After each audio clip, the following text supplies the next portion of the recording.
Welcome to Jets Game Day with Robert Saleh, presented by Audi. Really good all the way across the board, being resilient, making happen, winning a football game. How about offense? 234 yards rushing.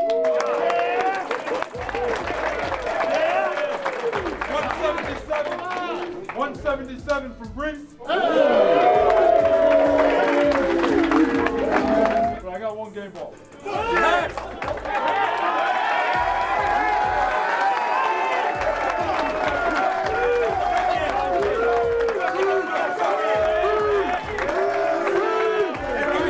I want you guys to know it's an honor to be with you guys. Watching that defense go out there, sack him, get turnovers, it's absolutely beautiful. Watching this offense run that ball. Grease, that is tough. Hey, it's only the beginning. We all could get better. Myself included. I just appreciate all you, man, especially as I get to know you guys. Appreciate you. Let's get Jets on three. Jets on three. 1, 2, 3. Game day is approaching at MetLife Stadium as the New York Jets will host the Philadelphia Eagles. We have brought out our heavy hitters. It's Brian Baldy. It is Bart Scott. You guys are looking great today. Baldy, another tough assignment for the green and white at home. The defending NFC champion Philadelphia Eagles coming to town, and they're unbeaten right now. They're 5-0. I don't think they're playing great football. I don't think anybody in Philadelphia thinks they are. But for the Jets, this is the ultimate challenge right here. You're looking at the team that represented the NFC and was within 30 minutes of winning a Super Bowl. So you're going to find out just how good you are, what your weaknesses are, which is just fine. But at the same time, I think that the Eagles are vulnerable in certain areas. I like to see what they do against an elite back like in Brees Hall, because they haven't seen an elite back yet. Yep. The Jets are 2-3. They've essentially played 5 games without Aaron Rodgers. Do you think they kind of found their recipe for winning the last couple weeks? Well, what I really like about the two different good performances by the Jets 2 weeks in a row, they had great performances in 2 different ways. Last week was about running the ball. Against Kansas City, it was about sticking that back foot in the ground and being able to loosen up the box by throwing the ball. But they're starting to get their rhythm and understand how they want to play and learn how to block and see defenses a different way. You guys feeling lucky? Let's go inside the numbers presented by the New York Lottery. We're going to start with number 10. Brees Hall, 194 scrimmage yards against the Denver Broncos. He is one of 10 players in NFL history to go over 190 scrimmage yards twice in his first 12 games. I mean, look, he's a special talent, and I think they're bringing him along, just the right way. But he's clearly healthy and getting stronger. Like, I don't think he's still as strong as he's going to get yet. Like, we saw him break and finish the run last week. He's broken runs earlier this year against Buffalo, against Kansas City. He didn't finish the runs. Now he's finishing runs. That does a lot for a player's confidence coming off of a torn ACL, Bart. Bart, let's get to our second number. It is 70. Zach Wilson, in his first 24 starts, was over 70% completion percentage once. The last 2 weeks, he's done it in each of those games. Well, I tell you what, Nathaniel Hackett is really trying to figuring out really what Zach does well. Zach is going back and he's going through his progressions, and he's delivering the ball on time. And also, he's giving his playmakers opportunities to make plays, and guys are stepping up. I think he's only going to continue to grow, and I think this playbook is going to expand as he gets comfortable in seeing the defense. Okay, so what does a young quarterback need? He needs a tight end who is a reliable pass catcher. Our third number is 83. Tyler Conklin leads the National Football League with 104 receiving yards on third down. You need that safety blanket on third down. You need a guy that you feel like you can win and then can get you the first down. You got to find that guy in the middle of the field that is dependable, is going to be open, and you trust him. And I think you're seeing that right now between Zach and Tyler. Well, we got a lot of trust in Ethan Greenberg and Caroline Hendershot. They're going to show us today what's brewing. It's time for What's Brewing, presented by Dunkin'. The Jets run on Dunkin'. All right, Ethan, Jets coming off a mile-high win in Denver, but they're coming back home to Jet Life to play the NFC reigning champs. Okay, so last week we started talking about Bryce Huff, career high in pressure rate. He did it again. He surpassed those numbers last week. 8 pressures, 40% pressure rate, and right now, Caroline leads all defensive players in pressure rate over the course of the season, 29.9%. Wow, he can't be stopped. Okay, but you know what? He was rolling, so was Mekhi Becton. Mekhi Becton was one of 3 offensive tackles this past week to finish with a PFF pass block and run block grade above an 80.0. Okay, ticket. And he ranked 8th in pass block win rate and 5th in run block win rate. Highway 77 was rolling in Denver. I want to shout out Quincy Williams because he did something for the first time in franchise history. The first Jets player in history to record 9 tackles, 2 sacks, a forced fumble, a tackle for loss, and a quarterback hit. Nothing he can't do, apparently, and it's the 2nd consecutive week of at least 9 tackles, 1 tackle for loss, and a quarterback. And he had the game-sealing forced fumble that led to the scoop score. Signed, sealed, and delivered. Coming up, Eric Allen with a special sit-down with Jets defensive coordinator Jeff Ulbrich. Jets Game Day with Robert Saleh is presented by Audi. Visit your tri-state Audi dealer to get behind the wheel of yours today, or visit AudiOffers.com for more information. Game Day with Robert Saleh is brought to you by Moody's, proud partner of the New York Jets. Russell Wilson in the shotgun. Are the Jets going to bring pressure? Yes, they will. Russell Wilson being chased. He'll be sacked. The ball pops out. Loose on the far side. It's scooped up. Bryce Hall runs down the right sideline at the 10, 5, touchdown. How about Quincy Williams? He comes from one side, he comes from the other side. Little strip sack there. And Bryce Hall gets the scoop and score. Brick, thanks for joining us today. Love being here.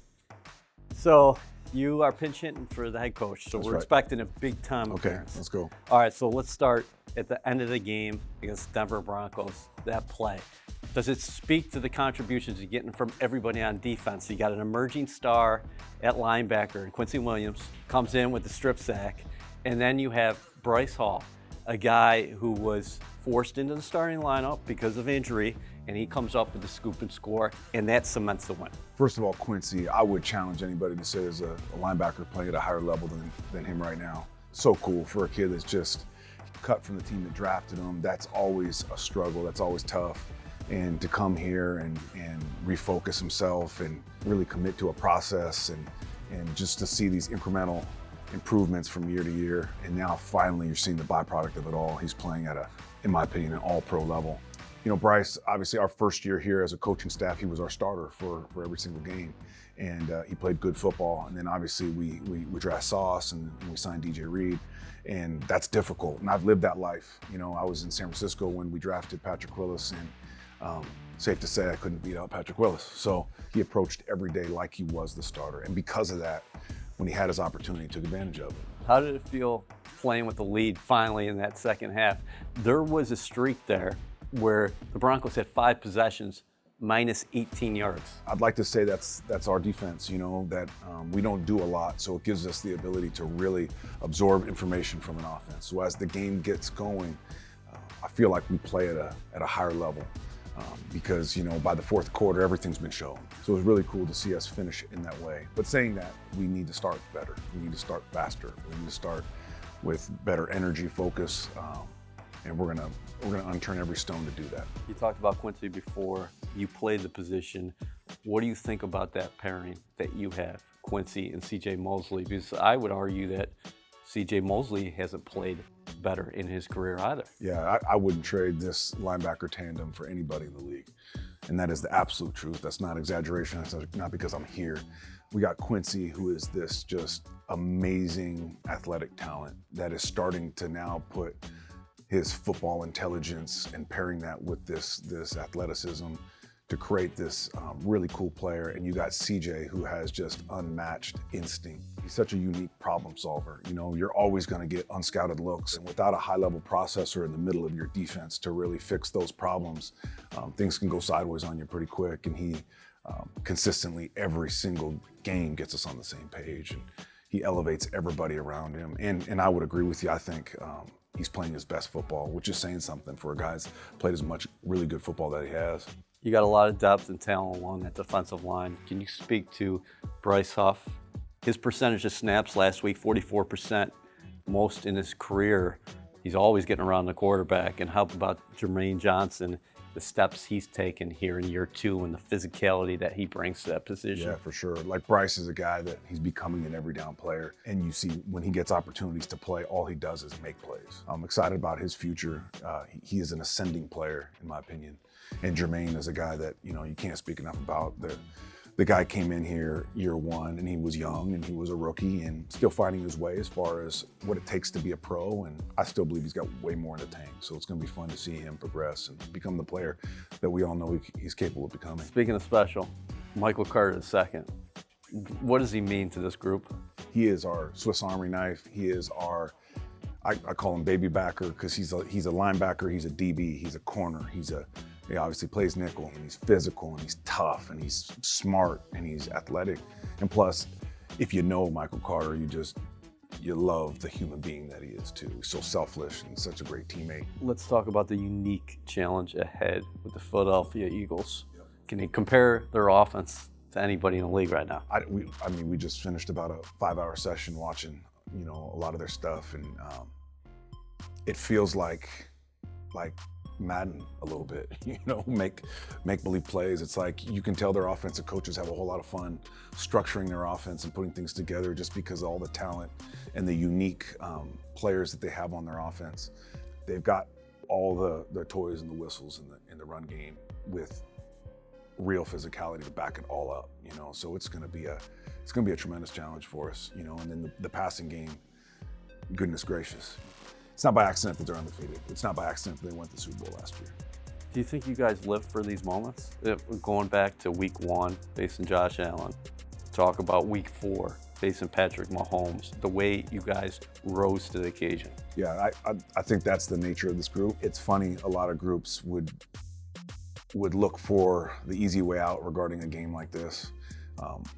This group embraces this challenge. So I know they're fired up. They're already begging for cut-ups and game plan tips and all those things. So we're ready to get rolling on these guys. Thanks, Brick. You did a great job in that seat. Thank you.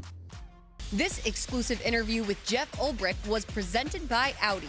Visit your tri-state Audi dealer to get behind the wheel of yours today, or visit AudiOffers.com for more information. Coming up, Bart Scott and Brian Baldinger will break down the key matchups for this weekend.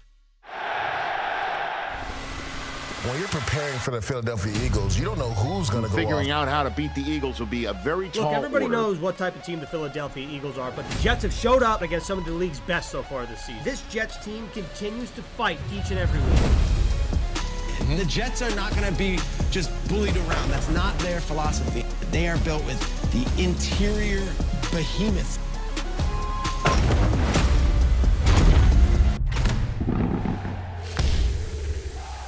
Back to throw Zach Wilson. Right, and it's caught out near midfield. Brees, are you kidding me? Big. He runs hard. The guy is electric. But they know what's at hand here. Backs against the wall, us against the world mentality. This is definitely a game you do not want to miss. This film breakdown is brought to you by your local Kia dealers. Visit kia.com to discover movement that inspires. I'm excited, fellas. Let's get into some film right now with Baldy and Bart. Brees Lightning. Brees the Beast. Yes. Brees Hall. 2 of the 3 longest runs in the National Football League this season. The Jets number 20. He's averaging 7.2 yards a carry. They run Power O. Power O right through the gate right here. And this is what happens. You get Tipman here and you got Max Mitchell. They're blocking down to the backside linebacker. All right, they're going to cut the defense off in half. All right, now you're going to pull Laken Tomlinson, all right, for the front side linebacker. All right, you get that. But watch the counter step right here. The counter step is really key by the fullback and by Brees because it's going to hold this linebacker right here. It's going to freeze him. And it really, when you see that right there, it all comes together. So here comes the whole play now as we let this thing roll right now. And you're going to see this hole just open up. Like now Brees is behind his fullback, and now he's just going to trust his speed because here comes the free safety. And he doesn't try to make a move on him. He just uses his speed to outrun him right here to go 72 yards for a house call, pay dirt for the Jets' lone touchdown of the day. And the thing about Brees Hall, even though he's coming back from injury, he's still a sub-4.4 guy. Because he's a strider, right? And his objects will appear smaller in the rear view. We don't have that many backs in this league that has the combination of speed and size. All right, so let's get to the top again. What's the significance of Xavier Gibson coming in motion? So Gibson coming in motion, right, Bart? Yep. Like, watch what it does to two players right here. Like, Justin Simmons is now going to also go with the motion because he's got him in coverage right here. So he's going to widen with them. All right, so Simmons now goes, when Gibson goes, Simmons, he takes himself out of position, and then this defensive end here, like, he widens so that Alan Lazard can actually get inside him on that block right here. So now you've taken the safety out of the picture and the end wide. So now you get this matchup right here where you get Laken Tomlinson right here on that front side linebacker. The fullback literally has almost nobody to block. He's coming free right through the hole, which is like a dream. And he's just looking to clean up right here, which is what he should do. Just look for different color jersey, go hit him, and let Brees do the rest. Great stuff, fellas. Brees Hall, he's back, and he's back in a big way. Don't go anywhere. Bart and Baldy will put their coaching hats on and deliver the winning game plans. Jets Game Day with Robert Saleh is brought to you by MetLife, the official insurance company of the New York Jets. This segment is presented by the official digital transformation partner of the New York Jets, HCL Tech, supercharging progress. Welcome back into Jets Game Day, the Fantasy Corner, Week 6. We got one more week until the bye, Ethan, but the Jets play at home against the Eagles. Who you got for me? Well, let's play a little homage to MLB postseason play. Just like in baseball, the visiting team, the away team bats first. Let's talk about the Eagles since they're visiting the Jets at MetLife Stadium. I want to talk about Jalen Hurts because this is the biggest dual threat the Jets have seen at quarterback, at least since week 1 in Josh Allen. And Jalen Hurts coming off a game where he threw for over 300 yards. He ran for 72 and had a touchdown. But the thing is, the Jets don't allow a lot of touchdowns on defense. Only 8 total this year have they allowed. And the Jets defense, 3rd in red zone efficiency and 1st in goal-to-go efficiency. Okay, let's keep on this MLB theme. I'm going to throw you a curveball. Wow, okay. Yep, so while the offense struggled a little bit in the red zone last week, you know who didn't? Greg Zuerlein, 5 for 5 on field goals and made both extra points that he attempted. And in his career, he's made at least 3 field goals in 46 regular season games. There's only one person to have had more in that span. So Greg the Leg is something that if you don't have on your roster, you might want to pick up. And you know what else is really helpful? Because he has such a powerful leg, he could dial it up from 55 plus. That's more points for your fantasy team. Precisely. All right, well, we hope that helps you set your lineup as we prepare for Week 6. Today's game plan is presented by the official digital transformation partner of the New York Jets, HCL Tech, supercharging progress. Let's jump right into our game plans with Baldy and Bart. Nathaniel Hackett secured that win last week in Denver. This week, the assignment is the Philadelphia Eagles defense. The Jets have to be better in the red zone and have to have better 3rd down efficiency, especially early in the game. Well, if you just really look at the Eagles roster, I mean, they've had all kinds of injuries, especially in the secondary. They've been juggling players. They just brought Bradley Roby in to play nickel. So they're blitzing a lot more than they ever have.